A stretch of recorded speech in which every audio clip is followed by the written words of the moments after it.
There is a group of people who, despite being some of the most dependent on their government, are all too often left out of processes that determine what form that government will take. These are the world's prisoners, whose number exceeds 10 million by some estimates. In many nations, the rights of the incarcerated are incredibly restricted, and in others, what few rights are promised are, in practice, seldom honored. Problems with this practice have become painfully apparent recently, as the coronavirus has wreaked havoc behind bars, sickening over 20,000 in the US alone. But a higher likelihood of death from this virus is not the only thing many of the world's prisoners have to worry about.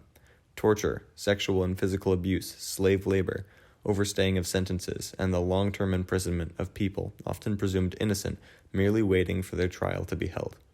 However, the systems of some nations have proved that it does not have to be this way.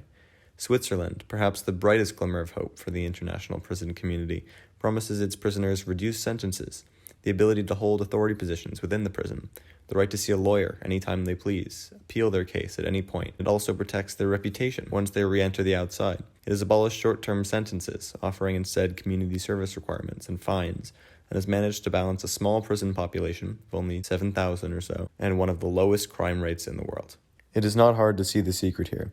Switzerland allows its prisoners to vote, allowing them to influence decisions that will affect their conditions and their livelihoods. Because of this, prison conditions in Switzerland have drastically improved, without society as a whole suffering as a consequence. If we can expand suffrage of the incarcerated across the world, maybe we could start to see prison conditions improve globally, and finally people can be treated like human beings again.